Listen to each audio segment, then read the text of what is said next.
మాల్దీవ్స్ ఇండియాని మళ్లీ అవమానించింది. ఈ మాల్దీవ్స్ ప్రెసిడెంట్ ఎవరైతే ఉన్నాడో అతను ఇండియాకి ఒక డెడ్ లైన్ పెట్టాడు. అదేంటంటే ఈ సంవత్సరం మార్చి 15 కల్లా ఇండియా మాల్దీవ్స్లో ఉంచిన తన సైనికులందరినీ తిరిగి వెనక్కి తీసుకుపోవాలని. ఇంకా మాల్దీవ్స్ ప్రెసిడెంట్ ఏమన్నాడంటే ఇండియా మాల్దీవ్స్ని ఏమీ చేయలేదని, హిందూ మహాసముద్రం ఏ ఒక్క దేశానికి చెందింది కాదని, అలాగే మాల్దీవ్స్ ఇండియా యొక్క బిజినెస్ని పూర్తిగా ముగించేస్తుంది అన్నాడు. కొన్ని వేల మంది ఇండియన్స్ మాల్దీవ్స్కి తాము బుక్ చేసుకున్న ఫ్లైట్స్ మరియు ట్రిప్స్ క్యాన్సిల్ చేసుకున్న తర్వాత కూడా మాల్దీవ్స్ యొక్క అహంకారం ఏమాత్రం తగ్గలేదు. ఇన్ఫ్యాక్ట్ ఇంకా పెరిగిందని చెప్పవచ్చు. దీనికి కారణం మాల్దీవ్స్కి మన దేశానికి చెందిన ఒక మెయిన్ వీక్నెస్ గురించి తెలుసు కాబట్టి. మాల్దీవ్స్కి ఇండియాకి మధ్య జరుగుతున్న ఈ గొడవ కేవలం టూరిజంకి మాత్రమే సంబంధించింది కాదు. భవిష్యత్తులో ఇది మన దేశ ఎకానమీని కూడా ఇబ్బంది పెట్టవచ్చు. అయితే ఎలాగా? మాల్దీవ్స్ యొక్క ఈ అహంకారానికి కారణం ఏంటి? అలాగే మన భారత సైనికులు ఇన్ని రోజులు మాల్దీవ్స్లో ఎందుకు ఉన్నారు వంటి విషయాలను ఈ వీడియోలో ఎక్స్ప్లెయిన్ చేస్తాను. ఈ వీడియో మీకు ఏమాత్రం ఇన్ఫర్మేటివ్గా అనిపించినా వీడియోను లైక్ చేసి ఛానల్కి సబ్స్క్రైబ్ చేసుకోండి. అప్పుడే ఈ వీడియో మరికొంతమందికి చేరుతుంది. మాల్దీవ్స్ యొక్క అహంకారానికి ముఖ్య కారణం చైనా అని చెప్పుకోవచ్చు. ఇండియాతో గొడవ జరిగిన వెంటనే మాల్దీవ్స్ ప్రెసిడెంట్ చైనాకు వెళ్లి షీ జిన్పింగ్తో భేటీ అయ్యి 20 అగ్రిమెంట్స్ మీద సంతకం చేసి వచ్చాడు. ఈ అగ్రిమెంట్స్ ప్రకారం చైనా మాల్దీవ్స్కి టూరిస్టులను పంపడం మాత్రమే కాకుండా పెద్ద మొత్తంలో గ్రాంట్స్ని కూడా ఇవ్వబోతుంది. దీని ద్వారా చైనా మాల్దీవ్స్కి ఒక హామీ ఇచ్చింది. అదేంటంటే ఒకవేళ ఇండియా మిమ్మల్ని బాయ్కాట్ చేస్తే చేయనివ్వు, మీ వెనకాల మేమున్నాం, మేము నీ మొహం మీద కావాల్సినంత డబ్బు కొడతాం, మా ప్రజల్ని మీ దేశంలో టూరిస్టులుగా డంప్ చేస్తాం, వాళ్ళు అక్కడ డబ్బులు ఖర్చు పెడతారు. సో ఈ రకంగా ఇండియా యొక్క బాయ్కాట్ ఎఫెక్ట్ మీ మీద ఏమాత్రం ఉండదు అని చైనా హామీ ఇచ్చింది. ఇంకా ఈ మాల్దీవ్స్ ప్రెసిడెంట్ ఏమన్నాడంటే మాది చిన్న దేశమే కావచ్చు కానీ మమ్మల్ని ఏ దేశం బుల్లి చేసినా, అంటే మమ్మల్ని ఏ దేశం వేధించినా మేము దాన్ని సహించము అన్నాడు. ఓహో, అందుకేనా వీళ్ళ దేశ మినిస్టర్స్ సాక్షాత్తు మన భారత ప్రధానిని క్లౌన్ అంటూ వెటకరించారు. మాల్దీవ్స్ ఎటువంటి దేశం అంటే సాధారణంగా ఏ దేశంలోనైనా అక్కడక్కడ హోటల్స్ ఉంటాయి, కానీ ఇక్కడ మాల్దీవ్స్ అనే హోటల్లోనే అక్కడక్కడ దేశం ఉంటుంది. ఆర్థిక పరంగా మాల్దీవ్స్ చాలా చిన్న దేశం. దాని జీడిపి అప్రాక్సిమేట్గా $5 బిలియన్ ఉంటుంది. కానీ కొన్ని అంచనాల ప్రకారం మాల్దీవ్స్ ఒక్క చైనా దగ్గర $3 బిలియన్ అప్పుగా తీసుకుందంట. అంటే అది వాళ్ళ దేశ జీడిపిలో సగం కంటే ఎక్కువ. దీనిని బట్టి త్వరలో చైనా చూపిస్తుంది వీళ్ళకి అసలైన వేధింపులంటే ఎలా ఉంటాయో. అయితే చైనా మాల్దీవ్స్కి ఎందుకు ఈ స్థాయిలో అప్పులు ఇస్తుంది? సాధారణంగా ఒక పెద్ద దేశం ఏదైనా చిన్న దేశానికి ఆర్థిక సహాయం చేయడంలో ఎటువంటి తప్పు లేదు. కానీ సమస్య ఎక్కడ వస్తుందంటే అప్పు చేసిన దేశం తిరిగి ఆ అప్పుని తీర్చలేనప్పుడే. చైనా మాల్దీవ్స్లో చేసే ఇన్వెస్ట్మెంట్ మరియు చేపట్టే ప్రాజెక్ట్స్కి ఎప్పటికీ లాభాలు రావు. చేసిన అప్పుల్ని మాల్దీవ్స్ కూడా తిరిగి తీర్చలేదు. అప్పుడు చైనా తన దగ్గర చేసిన అప్పు మొత్తాన్ని తీరుస్తావా లేక నీ దేశం మొత్తాన్ని నాకు రాసిచ్చేస్తావా అని దాన్ని పీక పట్టుకుంటుంది. దీనినే డెట్ ట్రాప్ పాలసీ అంటారు. గతంలో పాకిస్తాన్, శ్రీలంక, మయన్మార్, జిబౌటి వంటి దేశాలను చైనా ఇలాగే తన గుప్పెట్లో పెట్టుకుంది. మరి ఈ విషయం మాల్దీవ్స్ పాలిటీషియన్స్కి తెలీదా అంటే వాళ్ళకి తెలుసు.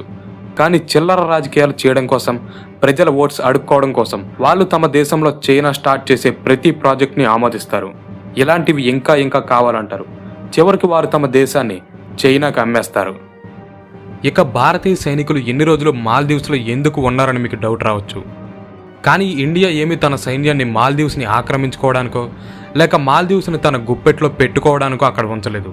నిజానికి ఇండియా మాల్దీవ్స్ని రక్షించడానికే తన సైన్యాన్ని అక్కడికి పంపించింది. ఒక్కసారి చరిత్రను కనుక చూస్తే 1978 నుంచి 2008 మధ్యలో మాల్దీవ్స్లో 3 సార్లు ప్రభుత్వాన్ని రెబల్స్ పడగొట్టారు. 1980, 83 మరియు 88 సంవత్సరాల్లో ఇలా జరిగింది. ఆ సమయంలో మాల్దీవ్స్ తమకు సహాయం చేయమని ప్రపంచం మొత్తాన్ని రిక్వెస్ట్ చేసింది. కానీ ఏ దేశం కూడా మాల్దీవ్స్కి సహాయం చేయడానికి ముందుకు రాలేదు. ఈరోజు ఏ భారత్నైతే మాల్దీవ్స్ తమకు అక్కర్లేదందో అదే భారత్ ఆ రోజు మాల్దీవ్స్కి సహాయం చేసింది. ప్రకృతి విపత్తుల కారణంగా మాల్దీవ్స్ అతలాకుతలమైనప్పుడు ఎన్నోసార్లు ఇండియన్ ఆర్మీ అక్కడ రెస్క్యూ మిషన్స్ చేపట్టింది. మాల్దీవ్స్ సైనికులకి మిలిటరీ ట్రైనింగ్ ఇచ్చింది. కోవిడ్-19 సమయంలో మాల్దీవ్స్కి ఉచితంగా వ్యాక్సిన్స్ పంపించింది. మాల్దీవ్స్లో ఎన్నో ఇన్ఫ్రాస్ట్రక్చర్ ప్రాజెక్ట్స్ చేపట్టి అక్కడి లోకల్స్కు జీవనోపాధి కలిగించింది. ఇవన్నీ కూడా మర్చిపోయి ఇప్పుడు మాల్దీవ్స్ మనల్నే కాటువేయడానికి సిద్ధపడింది. ఇన్ని చేసిన భారత్ని ఈరోజు పక్కన పెట్టడం అంటే మాల్దీవ్స్ తాను తినే కంచానికి తానే చిల్లు పెట్టుకోవడంతో సమానం అవుతుంది. అయితే మాల్దీవ్స్ ఇవన్నీ చేయడానికి ముఖ్య కారణం ఏంటంటే సింపుల్, అదే చైనా. ప్రస్తుతం మాల్దీవ్స్లో ప్రో చైనా గవర్నమెంట్ ఉంది. అసలు మాల్దీవ్స్ ప్రెసిడెంట్ ముయిజ్జీనే ఎలక్షన్స్లో ఇండియా అవుట్ చైనా ఇన్ అనే క్యాంపెయిన్తో గెలిచాడు. అందుకే చైనాని ప్రసన్నం చేసుకునేందుకు ఇప్పుడు కుప్పిగంతులు వేస్తున్నాడు. అయితే భవిష్యత్తులో ఇది మారచ్చు. బట్ నేను వీడియో స్టార్టింగ్లోనే చెప్పానుగా, మాల్దీవ్స్కి ఇండియా యొక్క మెయిన్ వీక్నెస్ ఒకటి తెలుసని. అదే మన మెమరీ. మన దేశం తనకి జరిగిన నష్టాన్ని చాలా తక్కువ కాలం వరకు మాత్రమే గుర్తుపెట్టుకుంటుంది, తర్వాత మర్చిపోతుంది. మనం 2020లో కూడా ఇలాగే బాయ్కాట్ చైనా అన్నాం. కానీ ఈ రోజుకి మన చేతిలో మేడ్ ఇన్ చైనా ఫోన్ ఉంటుంది. ఎలక్ట్రానిక్స్ సంగతి పక్కన పెడితే కనీసం చివరికి ప్లాస్టిక్ బాటిల్స్ మీద కూడా మేడ్ ఇన్ చైనా అని రాసి ఉంటుంది. మన యొక్క కోపం, ఆవేశం అంతా కూడా కేవలం ఇంటర్నెట్కే పరిమితం అయిపోతుంది. యాక్షన్ లేదు, దుకాణాల్లో వేరే ఆప్షన్ కూడా లేదు. ప్రస్తుతం ట్రెండ్ అవుతున్న బాయ్కాట్ మాల్దీవ్స్ అనే నినాదం మాల్దీవ్స్ మీద ఎంతో కొంత ఎఫెక్ట్ అయితే ఖచ్చితంగా చూపిస్తుంది. కానీ తర్వాత లాంగ్ రన్లో ఆ ఇంపాక్ట్ని కూడా చైనా అబ్జర్వ్ చేసుకుంటుంది. 1-2 ఏళ్ళు ఆగితే మళ్ళీ ఇండియన్స్ మాల్దీవ్స్కి వెళ్ళడం మొదలు పెడతారు.